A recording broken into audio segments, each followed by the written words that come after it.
Welcome to the Human Capital Innovations Podcast, your go-to source for personal, professional, and organizational growth and development.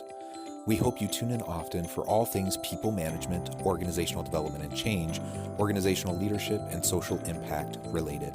Maximize your personal and organizational potential with Human Capital Innovations Podcast.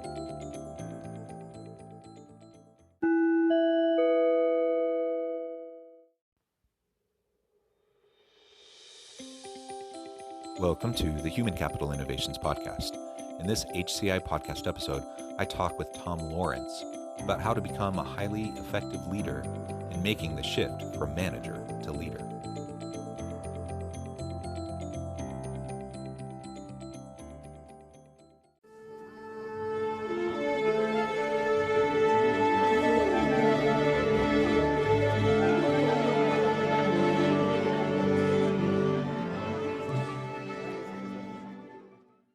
Tom Lawrence, welcome to the Human Capital Innovations Podcast. Thank you. Yeah, it's a pleasure to have you. I'm so excited to have this conversation. We're going to be exploring your book, Manager to Leader, and really explore the characteristics and principles around highly effective and impactful leadership. You're joining us from the UK, so it's evening where you're at, it's morning where I'm at, and it's always fun to get international perspectives on these sorts of things. As we get started, I just wanted to share Tom's bio with everybody. There are hundreds of books that teach us how to be a leader. Most of them are good and teach the right things, but Tom Lawrence has seen very few that teach us how to influence our people or take our personal growth seriously, or even lead if you're not in a leadership position. Tom wants to change that by writing books for people who are interested in leading and inspiring others. He wants to help people who are not in a leadership position but are aspiring to become a leader, current managers who want to take the next step and become highly effective leaders, and to help senior leaders enhance their leadership skills. Tom began his career in 1999 as an apprentice mechanic engineer working for an automotive company in Liverpool, UK. After completing his apprenticeship, he was made redundant from that company and had to find other work. That is when he joined the rail industry, working for Merseyside's train operator. He worked there for 6 years, and during that time, he achieved his degree in mechanical engineering, his master's degree in maintenance engineering, and he started his first leadership role as a project manager in 2009. After leaving Liverpool in 2011, he has worked in Edinburgh, Glasgow, and London, where he currently lives. Tom became a chartered engineer in 2013 and is a mentor for new and upcoming engineers working towards their chartership. Working in these different cities, he has remained within the rail industry and led different types of engineering teams, learning it and practicing different leadership styles. You can find out more about Tom by visiting his website, www.highlyeffectiveleader.com, or by visiting his social media, his LinkedIn and such, and I'll share all of that in the show notes for you. So again, Tom, welcome to the podcast. A really interesting background with the mechanical engineering, automotive, and rail experience. That's not something I've had a lot of in terms of the guests on the podcast in the past. So I'm interested in hearing more about that, but I'm also, very interested in learning more about your book and exploring with you these topics around effective, impactful leadership and how we can help everyone to be effective leaders, regardless of job title, regardless of position and organizational hierarchy, or anything like that. As we get started, anything else you would like to share by way of personal background, personal context, or anything to help the listeners know a little bit more about you? No, I think you really basically covered it in that bio there. I'd just like everyone to know as well that, as well as books, I'm also putting together online courses, and I'm going to be speaking as well. Once this pandemic's going to be over, I'm going to start doing some speaking engagements as well, and try and get more involved in that too. Wonderful. Well, I think that's great. And maybe we can start just with your current book. I appreciate the work that goes into publishing a book like this, Manager to Leader. What inspired you to write the book? Why focus on helping managers make the adjustment to leaders? And let's explore that a little bit. I got the idea for this type of book in about 2018. I was in a position. I was in an engineering technical manager's position at a company called Greater Anglia in London. It's a railway company, and basically it's like it's the deputy professional head of engineering role, really. And I was, the people who I was working with and the people who were working in my team, I could just, when I first started, I could see there was just something not there about them, and I thought, I felt it was my duty and my responsibility to do something about this. But I just found it really difficult because I couldn't at the time, I couldn't help get people to, or inspire people to sort of come along this journey with me and try and see if we can change how people are feeling. It was more just focused on get the job done and getting the numbers and business growth and all that stuff. It was never to do with the people. So I thought, well, I want to change this, not just for this job. I want to change it for me and for as many people as I can all over the world. So I'm gonna write down all these experiences that I've had over my life and my career, and I'm going to use this role that I've currently had at the time as the sort of the catalyst to get this book out. And then it was around that time that I thought of this idea that I was let go from this job. Well, actually, I resigned from the job, but I went on to a different job. So while I was doing this new job, I was writing this book, and it took me about, say, 6 months to write, and then getting everything else in place.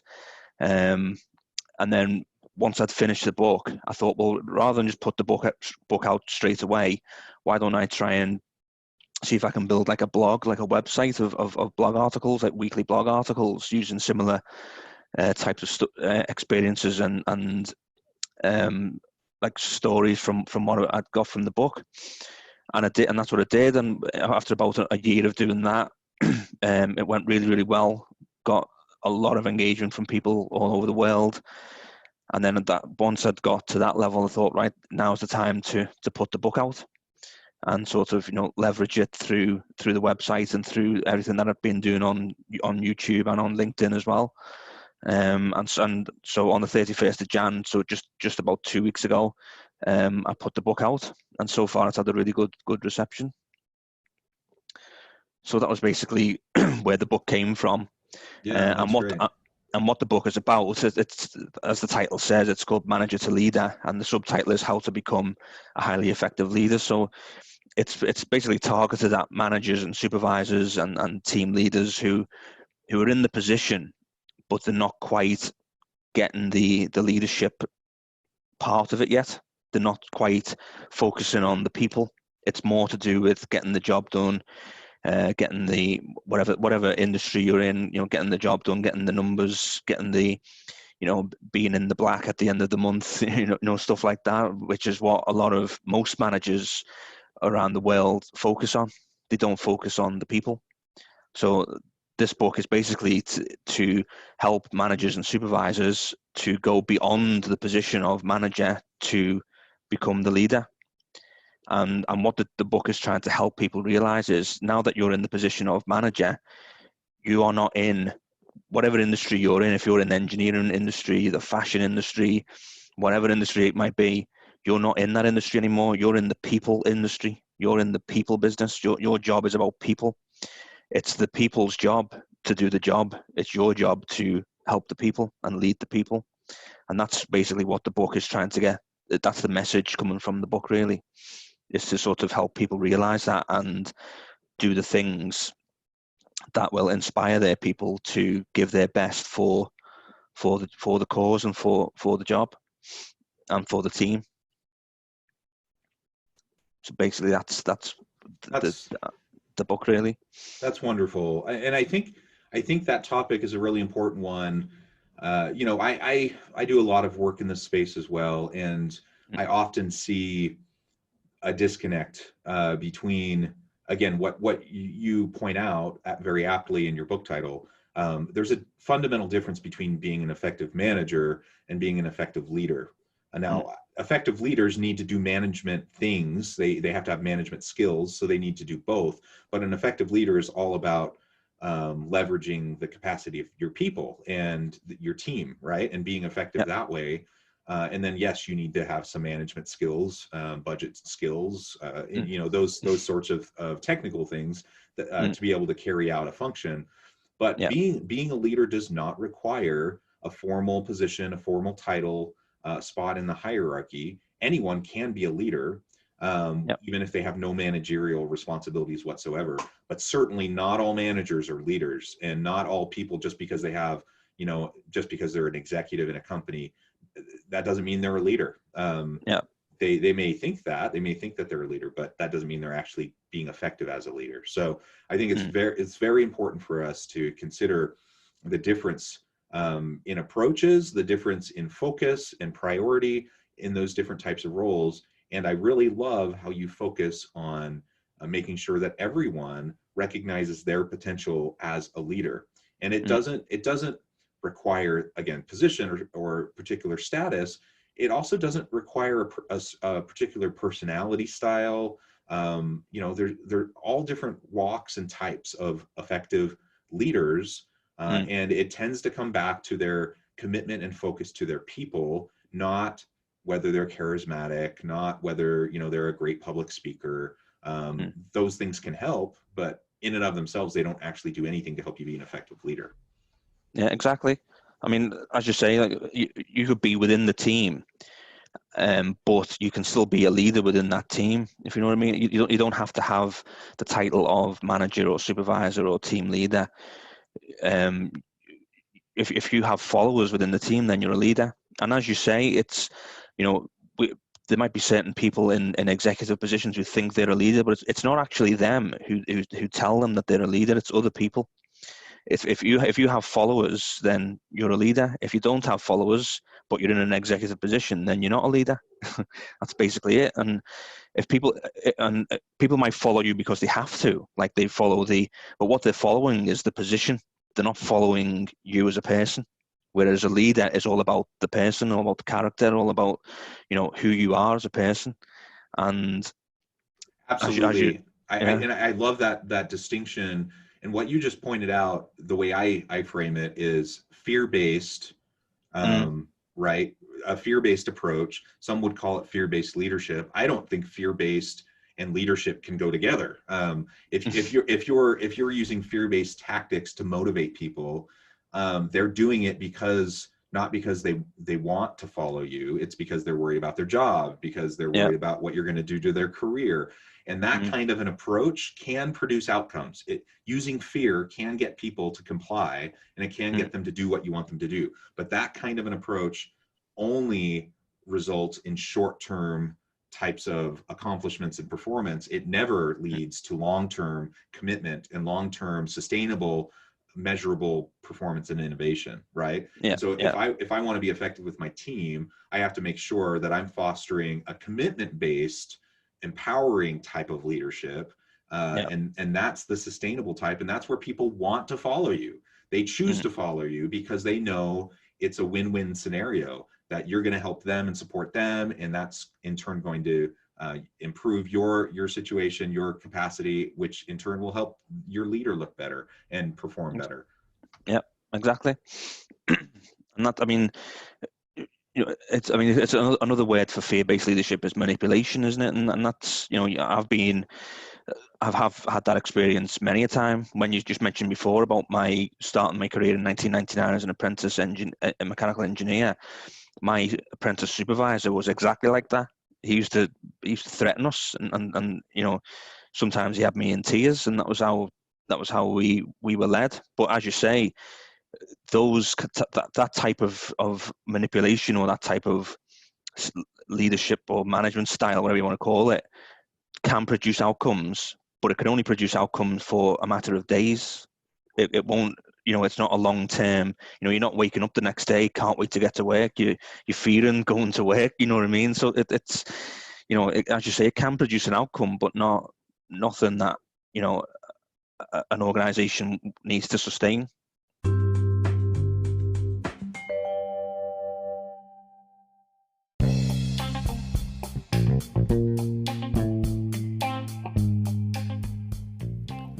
I'm excited to announce the publication of my new book from HCI Press, The Alchemy of Truly Remarkable Leadership: Ordinary, Everyday Actions that Produce Extraordinary Results. Consider how the nature of work has shifted over the past 50 years. With increased globalization, rapid technological advancement, and the shift in economic composition, the average job of today looks very different than the average job of 50 years ago. What will the jobs and organizations of tomorrow look like? Moreover, what does this all mean for organizational leaders? What are the core competencies and capabilities of organizations and their leadership that are prepared for continued disruption and geopolitical and socioeconomic shifts? Regardless of what the future holds, increasingly, leaders need to be socially minded, data-driven, decisive, champions of talent, and disruptors of the traditional notions of leadership, teams, organizations, and work. The Alchemy of Truly Remarkable Leadership will help you to explore your own leadership competencies and capabilities and consider ways to apply and implement them into your workplace and personal life.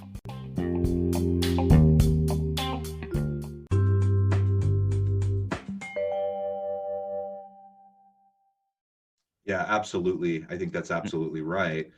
So let's talk a little bit more then about what you see in terms of leadership these days. We're in the middle of a global pandemic. Yeah. You know, I think that's disrupted everything, but disruption isn't unique to the pandemic. We've seen, you know, shifting geopolitical and socioeconomic trends and disruptive innovations. There's been a lot of things that have been disrupting, and it's been changing, I think, the nature of the type of leader that we need for the future organization in order to be successful. So what do you see from your experience, and as you look into the future, how can aspiring leaders prepare for the future of work and be effective? Well, I think with this at the moment we're in this pandemic, there's a lot of, well, you know, like a huge high percentage of people who are working from home nowadays, working remotely. I'm one of them, and I have a team of 9 engineers, and I haven't seen any of them for nearly a year. But I do speak to them every single day. I do Zoom calls with them like we are now. I do Microsoft Teams calls with them, and stuff like that, and and phone them up, emails, all that type of thing. But one thing that leaders need to do right at the moment is everything all leaders know about leadership. We need to step it up. You know, we need to make sure that the people who are in our charge, who we are leading, you know, we don't want to be phoning them up in the morning asking how the work is going. We want to be phoning them up in the morning and asking, how are you? How are your family? You know, what can I do to help you today? You know, things like that. It's all about the person. And if a person feels cared for and feels heard and knows that you phone them up or Zoom called them for them, that will inspire the person to, you know, go to work and perform at his or her best, for you and for him and for him and her, or for the team. So leaders these days, due to the pandemic, need to step it up and need to increase their effort in building relationships with the people, individually and as a team, building trust with the people. Because at the end of the day, if you don't have trust, you can't lead. Trust is the foundation of leadership in my eyes. And once you've got your relationship and your trust in place, you can start increasing your influence, and basically influence is leadership. So as I say, but because you're working remotely and you hardly see the people face to face anymore, it's going to take even more of an effort from the leader, not the people, the leader, to step it up and make sure that the level of leadership that you had before is either the same, if not more, than what it used to be. So I think that's what leaders these days need to do, is to put in more of an effort, not less of an effort. And it's got to be, as I say, more about the person rather than, you know, let's talk about the job all day, if you know Yeah. what I mean. I think that's right. And, you know, like you, I've been predominantly working from home. I happen to be in my office at the moment. A couple days a week, I'll come into the office for, you know, part of the day, but mostly I'm working from home, and I'm not seeing people. I'm not seeing people in my team. I'm not seeing, and having those face-to-face interactions, but I'm in meetings all the time, and I'm hopping on Zoom or team meetings. The question is it always business? Is it always work? Or are you demonstrating, finding a way to show that you care genuinely, that you're going to support your people? Because it's super easy to just go from meeting to meeting to meeting to conduct business and to never focus in on that individual person. And when we're all together in the workplace, sometimes that just happens organically, right? Because you're walking down, you stop by their office, you chat for a few minutes, you run into each other in the hallway, in the elevator, whatever. You have a conversation, you can talk about how they're doing. Now that has to be more deliberate. And I think a lot of managers aren't doing that. Not because they don't care, but because they're not being as purposeful, as deliberate in trying to create those types of opportunities. So it's just a healthy reminder that we always need to be looking for those chances to have that meaningful, authentic, one-on-one connection with our people, in addition to team meetings, functional meetings, whatever we have to do, just to do the business of what we do.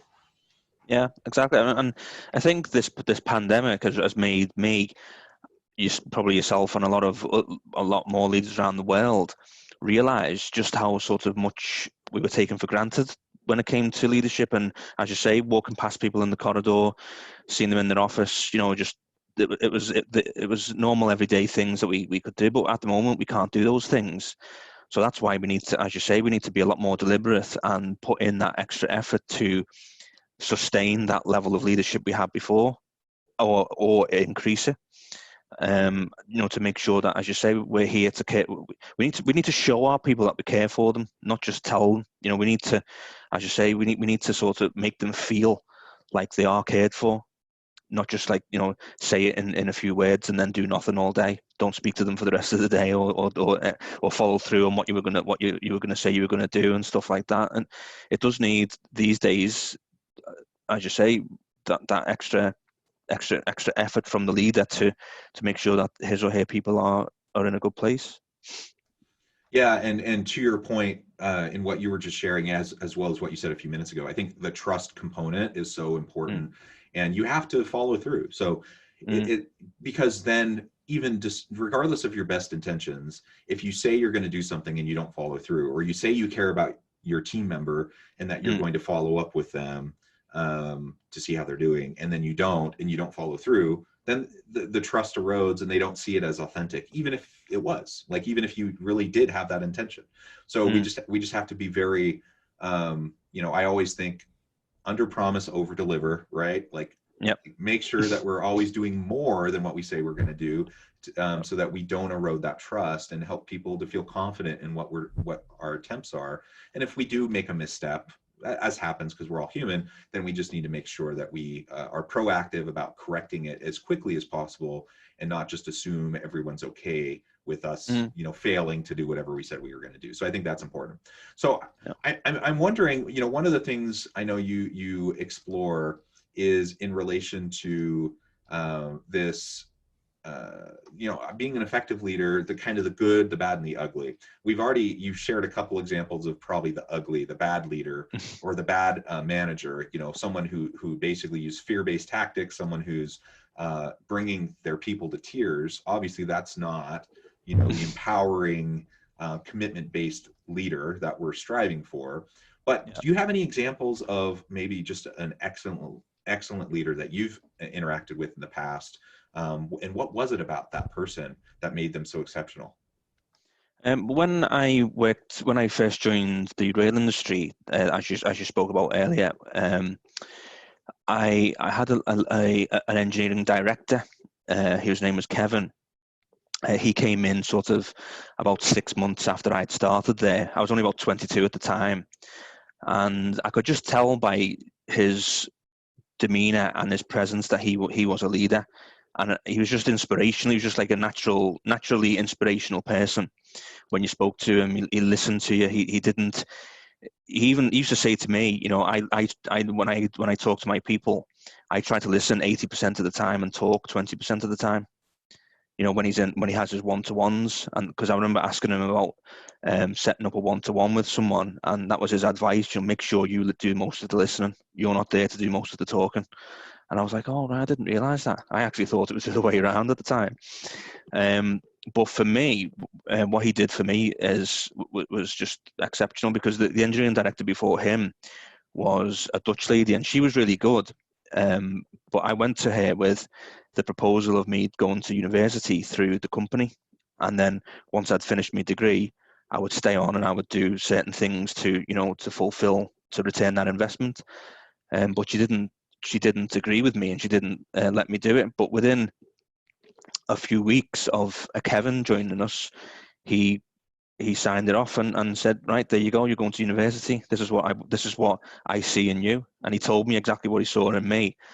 And I didn't even believe it myself until I went to university and did the things that he recommended I did, which was to not have my own team, but become one of those leaders within the team. You know, like someone who, he didn't have the job title, he didn't have the authority or anything like that, but that doesn't mean you can't lead people. And he was the one who basically who taught me these types of things, and I'm still in touch with him today. He now is based in London, but I haven't seen him for a couple of years. But I'm still in touch, you know, online and stuff. But he was basically the first person in my engineering career who gave me that boost and said, right, this is what I think this is what I see in you, basically. And he believed in me, and because he believed in me, it helped me believe in myself, and I've believed in myself ever since. So he was like the example. But when I use the word example, the sort of the principle that he lived by was leading by example. You know, as you were just saying before, you know, under promising, over delivering, if you know what I mean. Not under promising, like promising and over delivering. And that's what he did. He talked the talk, but he also walked the walk, which is what you were alluding to before. And once I saw him be like that, I wanted to follow him without him asking me or anything like that. It was just all off my own accord, and everyone else within the team did as well. So once I got into my first leadership positions, I had an example a role model to work towards, you know, to someone to sort of try and be like, and I still try and be like that today. So I'm quite lucky to have worked with Kevin and learned all these leadership skills and leadership principles from him. That's wonderful. There's so much in that example that I really love.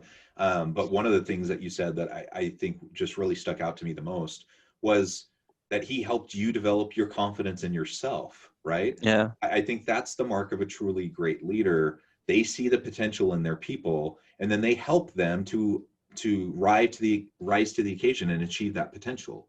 And a lot of times your team, especially if they're younger or they're starting off in their career, a lot of times they don't have a lot of confidence because they haven't experienced a lot of things yet. And so giving them a hand up, helping them to develop that confidence, have some small wins, and then grow into themselves, I think that's the mark of a really great leader. And it sounds like, you know, that's what you experience. What a great example. Well, Tom, it has been a real pleasure talking with you today. We're about to the end of our time together, but before we close, I did want to give you a chance to share with listeners how they can get connected with you, find out more about your book and other work that you're doing, and then you can give us the last word on the topic for today. Yeah, as you said earlier, my website is www.highlyeffectiveleader.com. I'm on LinkedIn as well. My name's Tom Lawrence. You can catch me on LinkedIn. You can connect with me. I'll always accept. And my YouTube channel is called Leadership and Growth. There's about 36 videos on there so far. I was posting one once a week, but I'm taking some time to work on a few other projects at the moment, as well as publishing my book 2 weeks ago. So I've not posted a video for a couple of weeks, but I will be getting back to the YouTube videos soon. And I think for the final word on leadership is the 3 pillars that I live by are leadership, influence, and personal growth. and all three of them intertwine within each other. Leadership basically is influence, and personal growth, even though it's all about being personal and growing, it's about helping others to grow as well. And that's what all leadership is about, is helping others with their personal growth so that they can help others with their personal growth. And that's basically my why, is to develop aspiring and current managers into highly effective leaders so that they can develop aspiring and current managers into highly effective leaders and create that snowball effect. And the just cause that I live by as well is, I see a world where our leaders create environments that focuses on their people so that they can lead, grow, and increase their influence. Well, that's beautiful. Thank you, Tom. It has been a real pleasure talking with you today. I encourage listeners to reach out, get connected with Tom, check out his book, find out more about what he can do for you. And as always, I hope everyone can stay healthy and safe, that you can find meaning and purpose at work each and every day. And I hope you all have a great week.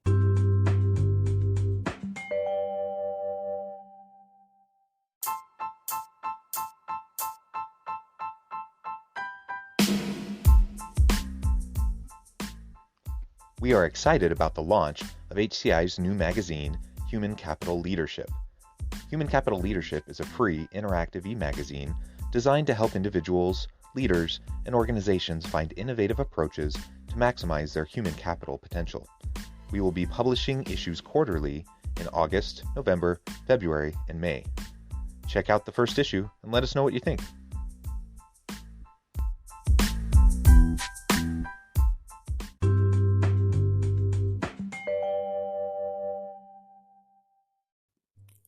Thanks again for joining us for this episode of the Human Capital Innovations Podcast.